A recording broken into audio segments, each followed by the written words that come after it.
അതെ, എനിക്ക് ഈ ട്രേഡിംഗ് എങ്ങനെ ചെയ്യാമെന്നൊന്ന് പഠിപ്പിച്ചു തരൂ. ഓൾറെഡി മാർക്കറ്റിൽ ഇൻവെസ്റ്റ് ചെയ്ത് തുടങ്ങിയിട്ടുള്ള ഒരു സുഹൃത്തിനോട് ഈ ചോദ്യം നമ്മളൊക്കെയും ഏതെങ്കിലും ഒരു അവസരത്തിൽ ചോദിച്ചിട്ടുണ്ടാവും അല്ലെ? ജോലിയിൽ നിന്ന് കിട്ടുന്നതിനേക്കാൾ വരുമാനം മാർക്കറ്റിൽ നിന്ന് എങ്ങനെയാണ് ഇവർ നേടുന്നത് എന്ന് അത്ഭുതപ്പെട്ടിട്ടുണ്ടാകും. അതുപോലെ the wolf of the wall street, the big shot തുടങ്ങിയ ചില ഫേമസ് ഹോളിവുഡ് സിനിമകളൊക്കെ കണ്ട സമയത്തും ട്രേഡിംഗ് ചെയ്താൽ കൊള്ളാമെന്നൊരു താല്പര്യം ഉണ്ടാവുകയും അതുവഴി പൈസ ഉണ്ടാക്കാമെന്നൊരു തോന്നലൊക്കെ എല്ലാവർക്കും ഉണ്ടാവാനുള്ള സാധ്യത കൂടുതലാണ്. പക്ഷേ എന്താണ് ട്രേഡിംഗ് എന്ന് അറിയില്ലല്ലോ എന്ന നിരാശയും ഇതിന്റെ കൂടെ തന്നെ ഉണ്ടാവും. ഇതിൽ തന്നെ ട്രേഡേഴ്സ് ആയ ഫ്രണ്ട്സ് ഉള്ളവർ ഒരു കൗതുകത്തിന് അവരുടെ കമ്പ്യൂട്ടറിലേക്കോ ഫോണിലേക്കോ ഒക്കെ എത്തി നോക്കിയപ്പോൾ കുറെ ഷോർട്ട് ഫോമുകളും ചറപറ നമ്പേഴ്സും ഗ്രാഫ് പോലെയുള്ള ചാർട്ടുകളൊക്കെ കണ്ട് ഒന്നും മനസ്സിലാകാതെ കിളി പോയി ഇരുന്നിട്ടുണ്ടാകാം. ഇതൊക്കെ കൂടെ ആകുമ്പോൾ ട്രേഡിംഗ് തുടങ്ങാൻ താല്പര്യമുണ്ടെങ്കിലും ഇത് അത്ര എളുപ്പമുള്ള പരിപാടിയല്ല എന്ന് മനസ്സിലായതുകൊണ്ട് ഇതിൽ നിന്നും വിട്ടു നിൽക്കുന്നവരാണ് കൂടുതലും. വിജയകരമായി ട്രേഡിംഗ് ചെയ്യുന്ന എല്ലാ ട്രേഡേഴ്സിനും അവർ ഈ യാത്ര തുടങ്ങുന്ന സമയത്ത് ഇതുപോലെ ട്രേഡിങ്ങിനെ കുറിച്ച് വലിയ ധാരണയൊന്നും ഇല്ലാത്ത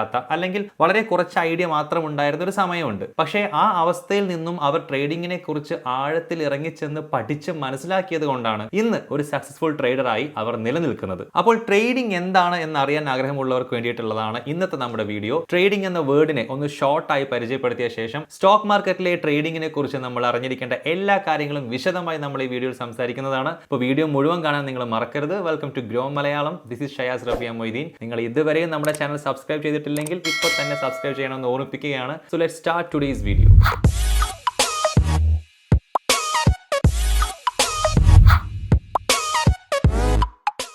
ഈ ട്രേഡിംഗ് എന്ന് പറഞ്ഞാൽ എന്താണ്? ഒരു വ്യക്തിയിൽ നിന്ന് മറ്റൊരു വ്യക്തിയിലേക്കോ അല്ലെങ്കിൽ ഒരു സ്ഥാപനത്തിൽ നിന്ന് മറ്റൊന്നിലേക്കോ സാധനങ്ങൾ കൈമാറുന്നതിനെയാണ് നമ്മൾ ട്രേഡിംഗ് എന്ന് നോർമലി പറയുന്നത്. അതേപോലെ സ്റ്റോക്സ് അല്ലെങ്കിൽ ഓഹരികൾ കൈമാറുന്നതിനെ സ്റ്റോക്ക് ട്രേഡിംഗ് എന്നും പറയുന്നു. സിമ്പിൾ. ട്രേഡിംഗ് നടക്കുന്ന സ്ഥലത്തെ നമ്മൾ മാർക്കറ്റ് എന്ന് വിളിക്കും അല്ലേ? സോ സ്റ്റോക്സ് ട്രേഡ് ചെയ്യുന്ന സ്ഥലത്തെ നമ്മൾ സ്റ്റോക്ക് മാർക്കറ്റ് എന്നും വിളിക്കും. ആക്ച്വലി ട്രേഡിംഗ് നമ്മുടെ ഡെയിലി ലൈഫിന്റെ ഒരു പാർട്ടാണ്. ഫോർ എക്സാമ്പിൾ, നമ്മളൊരു പച്ചക്കറി മാർക്കറ്റിൽ പോയി പണം കൊടുത്ത് പകരം പച്ചക്കറി വാങ്ങുന്നു. ഫ്ലവർ മാർക്കറ്റിൽ പോയി പൂക്കൾ വാങ്ങുന്നു. ഇവിടെയൊക്കെ നടക്കുന്നത് ട്രേഡിംഗ് ആണ് അല്ലേ? ഈവൻ നമ്മൾ സ്ഥിരമായി ചെയ്യുന്ന ഓൺലൈൻ ഷോപ്പിംഗ് ട്രേഡിംഗ് അല്ലേ? നമ്മൾ ക്യാഷ് കൊടുക്കുന്നു, പകരം അവർ നമുക്ക് സാധനങ്ങളോ സർവീസോ തരുന്നു. അറിഞ്ഞോ അറിയാതെയോ നമ്മൾ ദിവസവും ട്രേഡിംഗിന്റെ ഒരു പാർട്ട് ആകുന്നുണ്ട്. ഇനിയിപ്പോൾ ഹിസ്റ്ററി എടുത്ത് നോക്കിയാലും അതിലും കാണാം ട്രേഡിംഗിനെ കുറിച്ചുള്ള റെഫറൻസ്. BC 6000 കാലഘട്ടം എടുത്തു കഴിഞ്ഞാൽ മെസോപ്പൊട്ടേമിയൻ ഗോത്ര വിഭാഗങ്ങൾക്കിടയിൽ നിലനിന്നിരുന്ന ബാർട്ടർ സംവിധാനം ട്രേഡിംഗ് ആയിരുന്നു. പണ്ട് സ്കൂളിൽ ഹിസ്റ്ററി പഠിച്ചപ്പോൾ ഇതൊക്കെ കേട്ടതായിട്ട് ഓർക്കുന്നുണ്ടോ? അക്കാലത്ത് പണം എന്നൊന്നില്ല, പകരം ഗൂഡ്സും സർവീസും ഒന്നിനു പകരം മറ്റൊന്നായി അങ്ങോട്ടും ഇങ്ങോട്ടും കൈമാറുകയായിരുന്നു ചെയ്തിരുന്നത്. കാലങ്ങൾ കടന്നു പോയപ്പോൾ മനുഷ്യൻ പുരോഗമിച്ചു, ബാർട്ടർ സിസ്റ്റം മാറി, ട്രേഡിംഗ് ഈസി ആക്കാൻ പുതിയ ഫിനാൻഷ്യൽ ഇൻസ്ട്രുമെന്റ്സും വന്നു. അങ്ങനെ നമ്മൾ സാമ്പത്തികമായും പുരോഗമനം കൈവരിച്ചു. ഇതൊക്കെ ചരിത്രമാണ്, അതവിടെ നിൽക്കട്ടെ. പറഞ്ഞു വന്നത് ഇത്രയേ ഉള്ളൂ. എല്ലാ മനുഷ്യരും കാലങ്ങളായി ഏതെങ്കിലും തരത്തിൽ ട്രേഡിംഗിൽ ഏർപ്പെട്ടുകൊണ്ടിരിക്കുന്നുണ്ട്. ഇനി സ്റ്റോക്ക് മാർക്കറ്റിലെ ട്രേഡിംഗിലേക്ക് വരാം. അതാണല്ലോ നമ്മുടെ ഫോക്കസ് പോയിന്റ്. സ്റ്റോക്ക് മാർക്കറ്റിൽ ട്രേഡിംഗ് നടക്കുന്നത് ഒരു സ്റ്റോക്കിനെ കുറിച്ച് ഓപ്പോസിറ്റ് വ്യൂ ഉള്ള രണ്ട് ട്രേഡേഴ്സ് തമ്മിലായിരിക്കും. എന്താണ് ഈ ഓപ്പോസിറ്റ് വ്യൂ? നമുക്കൊരു ഉദാഹരണം എടുക്കാം. റാമും ശ്യാമും രണ്ട് ട്രേഡേഴ്സ് ആണെന്ന് വിചാരിക്കുക. പുതിയ ബജറ്റിൽ ഗ്രീൻ എനർജിയെ പ്രോത്സാഹിപ്പിക്കുന്ന നയമുള്ളതുകൊണ്ട് ഗ്രീൻ എനർജി മേഖല നന്നായി വളരുമെന്നും അതുകൊണ്ട് അദാനി ഗ്രീൻ എനർജിയുടെ സ്റ്റോക്ക് വാങ്ങി കയ്യിൽ വെക്കുന്നത് നന്നായിരിക്കുമെന്നുമാണ് റാമിന്റെ വ്യൂ. ഈ സ്റ്റോക്കിന്റെ നിലവിലെ വില 1922 രൂപയുമാണ്. അതേസമയം അദാനി ഗ്രീൻ എനർജിയുടെ സ്റ്റോക്കിനെ കുറിച്ച് ശ്യാമിന് അത്ര നല്ല അഭിപ്രായമല്ല. അതിന്റെ കാരണമായി ശ്യാം കരുതുന്നത് അദാനി ഗ്രീൻ എനർജിയുടെ പ്രൊമോട്ടേഴ്സിന്റെ കൈവശമുള്ള ഷെയർസ് കഴിഞ്ഞ 3 വർഷത്തിനിടയിൽ കുറഞ്ഞു വരികയാണ് ചെയ്തിട്ടുള്ളത് എന്നതാണ്. ശ്യാമിന്റെ കയ്യിലാണെങ്കിൽ അദാനി ഗ്രീൻ എനർജിയുടെ സ്റ്റോക്കുകൾ ഉണ്ട് താനും. ശ്യാമിന് ഈ കാരണം കൊണ്ട് ഈ സ്റ്റോക്സ് വിൽക്കാനാണ് താല്പര്യം. സോ ശ്യാം തന്റെ സ്റ്റോക്ക് ബ്രോക്കർ വഴി ഈ സ്റ്റോക്കുകൾ വിൽക്കാനുള്ള ഓർഡർ നൽകുന്നു. അതേസമയം റാം ഈ സ്റ്റോക്ക് വാങ്ങാൻ വേണ്ടിയുള്ള ഓർഡർ തന്റെ സ്റ്റോക്ക് ബ്രോക്കർ വഴി പ്ലേസ് ചെയ്യുന്നു. ഈ രണ്ട് ഓർഡറുകളും മാച്ച് ആവുമ്പോൾ അവിടെ ട്രേഡിംഗ് നടക്കുന്നു. അപ്പോൾ ഒരേ സമയം ഒരു പ്രത്യേക സ്റ്റോക്കിനെ കുറിച്ച് ഓപ്പോസിറ്റ് വ്യൂസ് ഉള്ള രണ്ട് വ്യക്തികൾ അതേസമയം buy and sell order place ചെയ്യുകയും അത് മാച്ച് ആവുകയും ചെയ്യുമ്പോഴാണ് ട്രേഡിംഗ് നടക്കുന്നത്. ഇങ്ങനെ ഒരു സ്റ്റോക്ക് ഒരു ട്രേഡർ വാങ്ങിയതിനു ശേഷം അയാൾ അത് വിൽക്കാതെ എത്ര കാലം കയ്യിൽ തന്നെ വെക്കുന്നു എന്നതിനനുസരിച്ച് ട്രേഡിങ്ങിനെ ലോങ് ടേം എന്നും ഷോർട്ട് ടേം എന്നും നമുക്ക് ക്ലാസിഫൈ ചെയ്യാം. അപ്പോൾ സംഭവമൊക്കെ കൊള്ളാം. ഇനി എങ്ങനെ ട്രേഡിംഗ് സ്റ്റാർട്ട് ചെയ്യാം എന്നതാണ് അടുത്ത ചോദ്യം അല്ലേ? ട്രേഡിംഗിലേക്ക് ഇറങ്ങിത്തിരിക്കുന്നതിന് മുൻപ് നമ്മൾ അറിഞ്ഞിരിക്കേണ്ട ഒരു പ്രധാനപ്പെട്ട കാര്യമാണ് ട്രേഡിംഗ് സ്റ്റൈൽസ്. ട്രേഡിംഗിൽ പല സ്റ്റൈലുകളുണ്ട്. നമ്മുടെ ഒരു ഫ്രണ്ട് ട്രേഡിംഗ് ചെയ്യുന്ന സ്റ്റൈൽ ആയിരിക്കണം എന്നില്ല നമുക്ക് സൂട്ടബിൾ ആയിട്ടുള്ളത്. നമ്മൾ എത്ര സമയവും എനർജിയും ഇതിനു വേണ്ടി മാറ്റിവെക്കുന്നു എന്നതിനനുസരിച്ചിരിക്കും നമ്മൾ തിരഞ്ഞെടുക്കേണ്ട ട്രേഡിംഗ് സ്റ്റൈലും. ട്രേഡിംഗ് കംപ്ലീറ്റ് ആക്കാൻ എടുക്കുന്ന ഡ്യൂറേഷന്റെ അടിസ്ഥാനപ്പെടുത്തി 4 പ്രധാന ട്രേഡിംഗ് സ്റ്റൈലുകളാണ് ഉള്ളത്.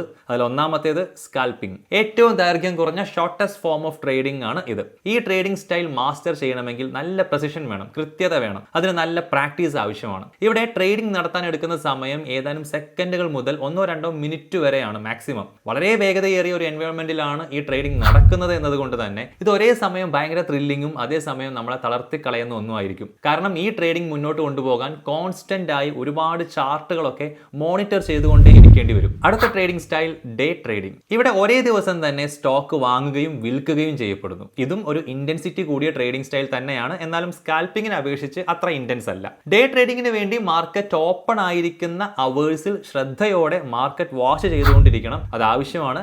ഇതിന്റെ ഡ്യൂറേഷൻ ഏതാനും മിനിറ്റുകൾ മുതൽ 2-3 മണിക്കൂർ വരെ ആവാം. അടുത്തത് സ്വിംഗ് ട്രേഡിംഗ്. ഒരു വ്യക്തി ഒരു സ്റ്റോക്ക് വാങ്ങിയതിനു ശേഷം കുറച്ച് ദിവസങ്ങൾ അല്ലെങ്കിൽ 1-2 ആഴ്ചകൾ അത് ഹോൾഡ് ചെയ്ത് വെക്കുകയും ആ സമയം കൊണ്ട് വിലയിലുണ്ടാകുന്ന മാറ്റം മുതലെടുത്ത് ലാഭം ഉണ്ടാക്കുകയും ചെയ്യുന്നതാണ് സ്വിംഗ് ട്രേഡിംഗ്. ഈ സ്റ്റൈൽ ഓഫ് ട്രേഡിംഗ് കുറച്ചുകൂടെ സാവകാശം ഉള്ളതാണ്. അതുകൊണ്ട് തന്നെ നമ്മൾ നേരത്തെ പറഞ്ഞ 2 സ്റ്റൈലുകൾ അപേക്ഷിച്ച് ഇവിടെ നമ്മുടെ ക്ഷീണം കുറവായിരിക്കും. അതുകൊണ്ട് തന്നെ ദിവസവും ഓഫീസിൽ ജോലിക്ക് പോകുന്ന ആളുകൾക്കൊക്കെ ഇത് സ്യൂട്ടബിൾ ആയിരിക്കാം. കാരണം ഇവിടെ സ്ക്രീനിലേക്ക് ഫുൾ ടൈം ഏറെ നേരം ഇങ്ങനെ നോക്കിയിരിക്കേണ്ട ആവശ്യം മറ്റ് സ്റ്റൈലുകൾ അപേക്ഷിച്ച് വരുന്നില്ല. അടുത്തത് പൊസിഷണൽ ട്രേഡിംഗ്. ഏതാനും ആഴ്ചകൾ മുതൽ കുറച്ചധികം മാസങ്ങൾ വരെ ഒരു സ്റ്റോക്ക് ഹോൾഡ് ചെയ്ത് വെക്കുകയും ആ സമയം കൊണ്ടുണ്ടാകുന്ന വിലയിലെ മാറ്റങ്ങൾ വെച്ച് ലാഭം ഉണ്ടാക്കുക എന്ന ഉദ്ദേശത്തിലുള്ളതാണ് positional trading. Short term changes ഇവരെ ബാധിക്കില്ല. Positional traders long term price movements ആണ് ഫോക്കസ് ചെയ്യുന്നത്. ഓക്കെ, ഇനി ഇൻവെസ്റ്റേഴ്സും ട്രേഡേഴ്സും തമ്മിലുള്ള വ്യത്യാസം എന്താണെന്ന് പെട്ടെന്ന് പറയാം. ഇൻവെസ്റ്റേഴ്സ് ഷെയറുകൾ വാങ്ങിക്കൊണ്ട് നിക്ഷേപം നടത്തുമ്പോൾ ഒരു ദീർഘകാലത്തേക്ക് ആ നിക്ഷേപം മുന്നോട്ട് കൊണ്ടുപോവുകയാണ് ചെയ്യുന്നത്. ആ വലിയ കാലയളവ് കൊണ്ട് അവരുടെ നിക്ഷേപത്തിൽ നിന്നുണ്ടാകുന്ന റിട്ടേൺസ് കിട്ടുമെന്നതാണ് അവരുടെ ഗോൾ. പക്ഷേ ട്രേഡേഴ്സിന് അത്രയധികം കാലഘട്ടം ചെലവാക്കാൻ ഒരു ഉദ്ദേശവും ഉണ്ടാവില്ല. അതുകൊണ്ട് തന്നെ ഇൻവെസ്റ്റേഴ്സ് ഒരു സ്റ്റോക്ക് തിരഞ്ഞെടുക്കുന്നതിന് മുൻപ് അതിനെക്കുറിച്ച് പഠിക്കാൻ വേണ്ടി ആ കമ്പനിയുടെ fundamentals like valuation, cash flow, revenue, debt ഇതൊക്കെ അനലൈസ് ചെയ്യും. കാരണം ഈ കാര്യങ്ങളൊക്കെയാണ് ആ കമ്പനിയുടെ ലോങ് ടേം പൊട്ടൻഷ്യൽ തീരുമാനിക്കുന്നത്. ഇതിനെ ഫണ്ടമെന്റൽ അനാലിസിസ് എന്നാണ് വിളിക്കുക. പക്ഷേ ട്രേഡേഴ്സ് പ്രാധാന്യം കൊടുക്കുന്നത് ആ സ്റ്റോക്കിന്റെ പ്രൈസ് എങ്ങനെയൊക്കെ ബിഹേവ് ചെയ്യുന്നു എന്നതിലാണ്. ഇതിനെ പ്രൈസ് ആക്ഷൻ എന്ന് വിളിക്കും. ഇൻവെസ്റ്റേഴ്സ് ഫണ്ടമെന്റൽ അനാലിസിസ് നടത്തുന്നത് പോലെ ഒരു ട്രേഡർ നടത്തുന്നത് ടെക്നിക്കൽ അനാലിസിസ് ആണ്. എന്താണ് ടെക്നിക്കൽ അനാലിസിസ്? ഹിസ്റ്റോറിക്കൽ പ്രൈസ് മൂവ്മെന്റിനെ അടിസ്ഥാനപ്പെടുത്തി ഫ്യൂച്ചറിലെ പ്രൈസ് പ്രഡിക്റ്റ് ചെയ്യാനായി നടത്തുന്ന അനാലിസിസ് ആണിത്. അതായത് കഴിഞ്ഞ കാലങ്ങളിലെ സ്റ്റോക്കിന്റെ വിലയിൽ ഉണ്ടായിട്ടുള്ള മൂവ്മെന്റും അല്ലെങ്കിൽ മാറ്റങ്ങൾ അനലൈസ് ചെയ്ത് അവ ബേസ് ചെയ്തുകൊണ്ട് ഇനി അങ്ങോട്ട് വിലയിൽ എന്ത് മാറ്റമാണ് ഉണ്ടാവുക എന്ന് മുൻകൂട്ടി പ്രഡിക്റ്റ് ചെയ്യാൻ വേണ്ടിയുള്ള അനാലിസിസ്. ഇങ്ങനെ മുൻകാലങ്ങളിലെ വിലയിൽ ഉണ്ടായിട്ടുള്ള മൂവ്മെന്റ് അനലൈസ് ചെയ്ത് അതിൽ നിന്ന് ഒരു പാറ്റേൺ കണ്ടുപിടിക്കുകയും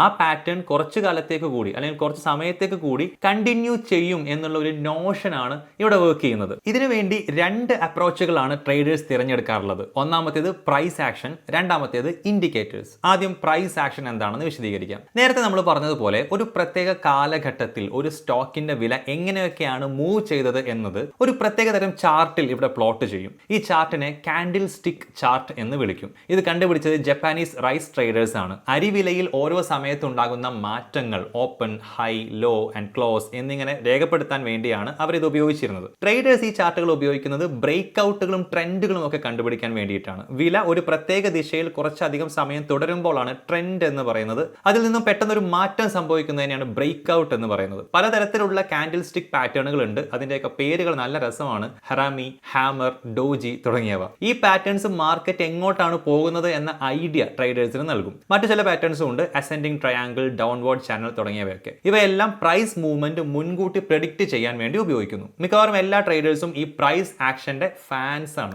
അപ്പോൾ ഈ ട്രേഡേഴ്സ് ചാർട്ട് പാറ്റേൺസ് വെച്ച് പ്രൈസിനെ മാത്രം ഫോളോ ചെയ്തുകൊണ്ട് ട്രേഡിംഗ് ഡിസിഷൻസ് എടുക്കുന്നവരാണ്. ഒരു പ്രൈസ് ആക്ഷൻ ട്രേഡർ ഈ ചാർട്ടുകൾ നിരീക്ഷിച്ച് അതിൽ നിന്നും റിപ്പീറ്റ് ചെയ്യപ്പെടുന്ന പാറ്റേൺ കണ്ടുപിടിക്കുന്നതിനും ആ പാറ്റേണുകൾ കൃത്യമായി മനസ്സിലാക്കുന്നതിനും ആവശ്യത്തിന് സമയം മാറ്റി വെക്കേണ്ടി വരും. ഒരു ട്രേഡർ ട്രേഡിംഗ് തുടങ്ങുന്നതിന് മുൻപ് പലതരത്തിലുള്ള കാൻഡിൽ സ്റ്റിക് പാറ്റേൺസിനെ കുറിച്ച് നന്നായി മനസ്സിലാക്കണമെന്നത് വളരെ പ്രധാനപ്പെട്ട കാര്യമാണ്. ഈ പ്രൈസ് ആക്ഷന്റെ ഒരു ദോഷം എന്താണെന്ന് വെച്ചാൽ അത് സബ്ജക്റ്റീവ് ആയിട്ടുള്ള ഒരു കാര്യമാണ് എന്നതാണ്. അതായത് അതിൽ നിന്ന് കണ്ടെത്താവുന്ന നിഗമനം വ്യക്തികൾക്കനുസരിച്ച് മാറിയേക്കാം. 2 ട്രേഡേഴ്സ് പ്രൈസ് ആക്ഷൻ വെച്ചുകൊണ്ട് മാർക്കറ്റിനെ മനസ്സിലാക്കുന്നത് 2 തരത്തിലാകാറുണ്ട്. പലപ്പോഴും 2 പേരും എത്തുന്നത് ഒരുപക്ഷെ ഓപ്പോസിറ്റ് ആയിട്ടുള്ള കൺക്ലൂഷൻസിലാവാം. ഇത്രയും പറഞ്ഞുകൊണ്ട് നമുക്ക് കൂട്ടിച്ചേർക്കാനുള്ള ഒരു കാര്യം എന്ന് പറയുന്നത് പ്രൈസ് ആക്ഷൻ എന്ന് പറയുന്നത് ഒരു സ്കില്ലാണ്.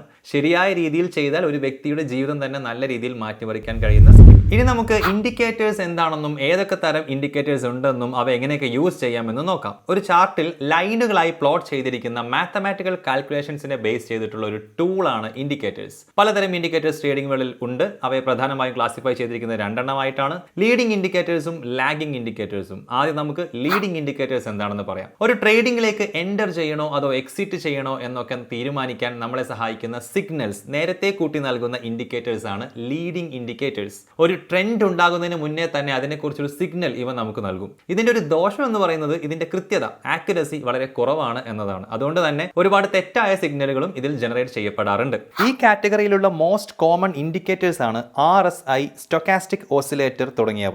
അടുത്തത് ലാഗിംഗ് ഇൻഡിക്കേറ്റേഴ്സ്. ഈ ഇൻഡിക്കേറ്ററുകൾ കൂടുതലും ഫോളോ ചെയ്യുന്നത് ട്രെൻഡുകളെയാണ്, അല്ലാതെ പെട്ടെന്നുള്ള മാറ്റങ്ങൾ ഇത് വെച്ച് അറിയാൻ സാധിക്കില്ല. അതുകൊണ്ട് എക്സിറ്റ് സിഗ്നൽസിന് വേണ്ടി ഇവ നമ്മളെ സഹായിക്കണമെന്നില്ല. ലാഗിംഗ് ഇൻഡിക്കേറ്റേഴ്സ് വളരെ പതിയെ മാത്രമാണ് റിയാക്ട് ചെയ്യുകയുള്ളൂ. ഇവ തെറ്റായ സിഗ്നലുകൾ വളരെ കുറച്ചേ നൽകാറുള്ളൂ. പക്ഷെ അതേസമയം തന്നെ പതിയെ മാത്രമേ റിയാക്ട് ചെയ്യുകയുള്ളൂ എന്നതുകൊണ്ട് ട്രേഡിംഗിലേക്ക് എൻ്റർ ചെയ്യാൻ നമ്മൾ കുറച്ച് ലേറ്റ് ആയേക്കാം. ഈ കാറ്റഗറിയിലെ most common indicators moving average, Bollinger bands തുടങ്ങിയവയാണ്. ഇതിലെ മൂവിംഗ് ആവറേജ് ഇൻഡിക്കേറ്റേഴ്സിനെ കുറിച്ചാണ് ഇനി നമ്മൾ പറയാൻ പോകുന്നത്. ഇതൊരു സിമ്പിൾ മാത്തമാറ്റിക്കൽ ടൂൾ ആണ്. ഇത് കാൽക്കുലേറ്റ് ചെയ്യുന്നത് എങ്ങനെയാണെന്ന് നോക്കാം. ഒരു പ്രത്യേക പീരിയഡ് എടുക്കുന്നു. അത് 100 ദിവസമാകാം, 7 ദിവസമാകാം, 21 ദിവസമാകാം. ആ പീരിയഡിൽ വരുന്ന ഓരോ ദിവസങ്ങളിലും മാർക്കറ്റ് ക്ലോസ് ചെയ്യുമ്പോൾ ഉള്ള സ്റ്റോക്കിന്റെ പ്രൈസ് എല്ലാം കൂടെ ആഡ് ചെയ്യുന്നു. അപ്പോൾ കിട്ടുന്ന തുകയെ മൊത്തം ദിവസങ്ങളുടെ എണ്ണം കൊണ്ട് ഡിവൈഡ് ചെയ്യുമ്പോൾ കിട്ടുന്നതാണ് മൂവിംഗ് ആവറേജ്. ഓരോ ദിവസത്തെയും പ്രൈസ് വേറെ വേറെ എടുത്ത് ഒരു ചാർട്ട് പ്ലോട്ട് ചെയ്താൽ അതിലെ ലൈൻ വളരെയധികം കയറ്റങ്ങളും ഇറക്കങ്ങളും ഒക്കെ നിറഞ്ഞതായിരിക്കും. പക്ഷെ ഇങ്ങനെ ഒരു ആവറേജ് എടുക്കുമ്പോൾ ലൈൻ കുറച്ചുകൂടെ സ്മൂത്ത് ആയിരിക്കും. ഇതിനു വേണ്ടി പരിഗണിക്കേണ്ട ടൈം പീരിയഡ് എത്രയാണ് എന്നതിനൊരു റൂൾ ഒന്നുമില്ല. ഒരു സ്റ്റോക്കിൻ്റെതായി നമുക്ക് കിട്ടിയ മൂവിംഗ് ആവറേജിനേക്കാൾ മുകളിലാണ് ആ സ്റ്റോക്കിന്റെ നിലവിലെ പ്രൈസ് എങ്കിൽ ആ സ്റ്റോക്കിനെ ബുള്ളിഷ് ആയിട്ടാണ് കണക്കാക്കുന്നത്. എന്ന് വെച്ചാൽ ഉയർച്ച കാണിക്കുന്ന സ്റ്റോക്ക്. അതേസമയം മൂവിംഗ് ആവറേജിനേക്കാൾ താഴെയുള്ള ഒരു വിലയിലാണ് ഒരു സ്റ്റോക്ക് ട്രേഡ് ചെയ്യപ്പെടുന്നത് എങ്കിൽ ആ സ്റ്റോക്കിനെ ബിയറിഷ് ആയിട്ടാണ് കണക്കാക്കുക. എന്ന് വെച്ചാൽ സ്റ്റോക്കിന്റെ വില താഴേക്ക് എത്തിയിരിക്കുന്നു എന്നാണ് അർത്ഥം. ഒരു സ്റ്റോക്കിന്റെ ഉയർച്ച താഴ്ചകൾ ഡിഫൈൻ ചെയ്യാൻ വേണ്ടിയിട്ട് ലോങ് ടേം ഇൻവെസ്റ്റേഴ്സ് സാധാരണ പരിഗണിക്കാറുള്ളത് 200 ദിവസത്തെ മൂവിംഗ് ആവറേജ് ആണ്. ഇൻട്രാഡേ ട്രേഡേഴ്സും സ്വിംഗ് ട്രേഡേഴ്സും ചൂസ് ചെയ്യുന്നത് 7 മുതൽ 21 ദിവസം വരെയുള്ള മൂവിംഗ് ആവറേജസ് ആണ്. ഷോർട്ട് ടേം ട്രെൻഡ്സ് ആണ് ഇവർ ഫോക്കസ് ചെയ്യുന്നത് എന്നതുകൊണ്ടാണ് ഇത്. ഇനി ഇതിന്റെ ടെക്നിക്ക് മനസ്സിലാക്കാൻ വേണ്ടി നമുക്ക് ഈ മൂവിംഗ് ആവറേജ് ഇൻഡിക്കേറ്റർ ഉപയോഗിച്ചുള്ള ഒരു ട്രേഡിംഗ് സ്ട്രാറ്റജി നോക്കാം. നമ്മൾ പറയാൻ പോകുന്നത് മൂവിംഗ് ആവറേജ് വെച്ചുകൊണ്ടുള്ള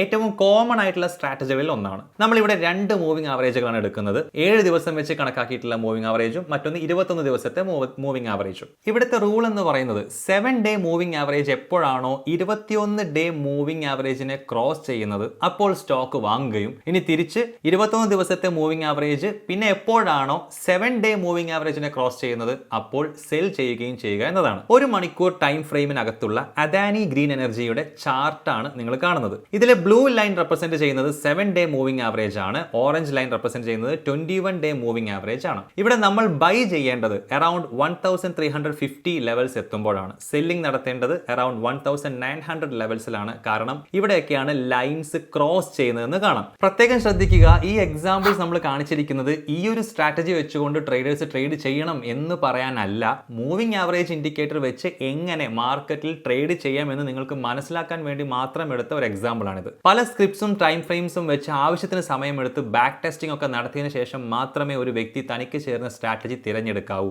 ട്രേഡിംഗുമായി മുന്നോട്ട് പോകാൻ വേണ്ടിയിട്ടുള്ള ഡയറക്ഷൻസ് ഒക്കെ കിട്ടി എന്നാൽ പിന്നെ അങ്ങോട്ട് തുടങ്ങിക്കളയാം എന്നാണ് ഇപ്പോൾ വിചാരിക്കുന്നതെങ്കിൽ പ്ലീസ് വെയിറ്റ്. 1-2 ഇമ്പോർട്ടന്റ് കാര്യങ്ങൾ കൂടിയുണ്ട്. ഇൻവെസ്റ്റിങ്ങിനെ പോലെയല്ല, ട്രേഡിങ്ങിന് ഒരുപാട് സെക്യൂരിറ്റികൾ നിരന്തരമായി വാങ്ങുകയും വിൽക്കുകയും ഒക്കെ ചെയ്യേണ്ടി വരുമല്ലോ. അതുകൊണ്ട് തന്നെ നിങ്ങളുടെ ട്രേഡിംഗ് അക്കൗണ്ടിന് കാര്യമായി ഉപയോഗിക്കേണ്ടി വരും നമ്മൾ. അതുകൊണ്ട് ശരിയായ ബ്രോക്കറെ ഇതിനു വേണ്ടി തിരഞ്ഞെടുക്കേണ്ടത് വളരെ പ്രധാനപ്പെട്ട കാര്യമാണ്. മാത്രമല്ല, ട്രേഡിംഗിന് ഇറങ്ങിത്തിരിക്കുന്നവരിൽ 5% ആളുകൾ മാത്രമാണ് പണം ഉണ്ടാക്കുന്നവർ. ബാക്കി 95% ആളുകൾക്കും പണം നഷ്ടപ്പെടുകയാണ് ചെയ്യാറുള്ളത്. ആ 5%-ൽ ഉൾപ്പെടാൻ കുറച്ച് കാര്യങ്ങൾ നമ്മൾ ശ്രദ്ധിക്കണം. ശരിയായ മൈൻഡ് സെറ്റും റിയലിസ്റ്റിക് ആയ പ്രായോഗികമായ ലക്ഷ്യങ്ങളുമേ മനസ്സിൽ ഉണ്ടാവാൻ പാടുള്ളൂ. ഇതിന് ഇറങ്ങിത്തിരിക്കുമ്പോൾ മുന്നോട്ട് പോകുന്തോറും കൺസിസ്റ്റൻസി ഉണ്ടായിരിക്കണം. അതായത് ഇടക്ക് നിർത്തുന്നു വീണ്ടും തുടങ്ങുന്നു അങ്ങനെയുള്ള പരിപാടി നല്ലതല്ല. ഒരു തുടർച്ച വേണം, സ്ഥിരത വേണം. അതുപോലെ കൃത്യമായ ലക്ഷ്യബോധമില്ലാതെ ഇതിനിറങ്ങി പുറപ്പെടുന്നത് നിങ്ങളുടെ ട്രേഡിംഗ് അക്കൗണ്ട് പൊളിഞ്ഞു പോകാൻ കാരണമായേക്കാം. അതുകൊണ്ട് തന്നെ 3 കാര്യങ്ങൾ നന്നായി ശ്രദ്ധിക്കുക. 1, വിശ്വാസയോഗ്യമായ സ്ട്രോങ് ആയ ഒരു ബ്രോക്കറെ തിരഞ്ഞെടുക്കുക. വളരെ ചെറിയ രീതിയിൽ തുടങ്ങുക, എന്നിട്ട് കൺസിസ്റ്റൻസി കീപ്പ് ചെയ്യുക. നിങ്ങളുടെ ജീവിത മാർഗമായി ട്രേഡിംഗ് പ്രോഫിറ്റിനെ ആശ്രയിക്കാതെ ഇരിക്കുക. കടം വാങ്ങിയ പണം കൊണ്ട് ട്രേഡിങ്ങിന് ഇറങ്ങാതിരിക്കുക. ഇനി ഏറ്റവും അവസാനമായി പറയാനുള്ളത്, ട്രേഡിംഗ് എന്ന് പറയുന്നത് മറ്റേത് ഏതൊരു സ്കില്ലിനെ പോലെയും ഉള്ള ഒരു സ്കില്ലാണ്. ഏതൊരു സ്കില്ലും നമുക്ക് ആർജിച്ചെടുക്കണമെങ്കിൽ അതിൻ്റെതായ സമയവും അധ്വാനവും ആവശ്യമാണ്. അതുകൊണ്ട് തന്നെ പ്രതീക്ഷ നഷ്ടപ്പെടാതെ ഫോക്കസ് ചെയ്തുകൊണ്ട് സ്കിൽ ഇംപ്രൂവ് ചെയ്തുകൊണ്ട് മുന്നോട്ട് പോവുക. എന്നിട്ട് ഇതിനൊക്കെ പകരമായി, ഈ എഫേർട്ടിനും ഈ സമയത്തിനൊക്കെ പകരമായി ട്രേഡിംഗ് നിങ്ങൾക്ക് എങ്ങനെ നേട്ടം തരുന്നു എന്ന് കണ്ട് തന്നെ മനസ്സിലാക്കുക. ഈ വീഡിയോ നിങ്ങൾക്ക് ഇഷ്ടമായെങ്കിൽ ലൈക്ക് ചെയ്യാൻ മറക്കരുത്. ഒപ്പം കൂടുതൽ വീഡിയോസിനായിട്ട് ഇപ്പോൾ തന്നെ ചാനൽ സബ്സ്ക്രൈബ് ചെയ്യാൻ മറക്കരുത്. ഒപ്പം തന്നെ പുതിയ അപ്ഡേറ്റ്സ് നിങ്ങൾക്ക് എത്താൻ വേണ്ടിയിട്ട് ആ ബെൽ ഐക്കൺ കൂടെ ക്ലിക്ക് ചെയ്യുക. മറ്റൊരു ഇൻട്രസ്റ്റിംഗ് വീഡിയോ ആയിട്ട് നമ്മൾ വീണ്ടും വരുന്നതാണ്. ഈ ചാനലിൽ നമ്മൾ അപ്ലോഡ് ചെയ്യുന്ന എല്ലാ വീഡിയോസും എഡ്യൂക്കേഷണൽ പർപ്പസിന് വേണ്ടി മാത്രമുള്ളതാണ്. ഇതിലൂടെ നമ്മൾ എന്തെങ്കിലും ബൈയിങ് ഓർ സെല്ലിംഗ് റെക്കമെൻഡേഷൻസ് തരുന്നില്ല. സ്റ്റോക്ക് മാർക്കറ്റിൽ നിക്ഷേപിക്കുന്നത് വിപണിയിലെ ലാഭനഷ്ടങ്ങൾക്ക് വിധേയമാണ്. മറ്റൊരു ഇൻട്രസ്റ്റിംഗ് വീഡിയോ ആയിട്ട് വീണ്ടും കാണാം. Thank you for watching. By.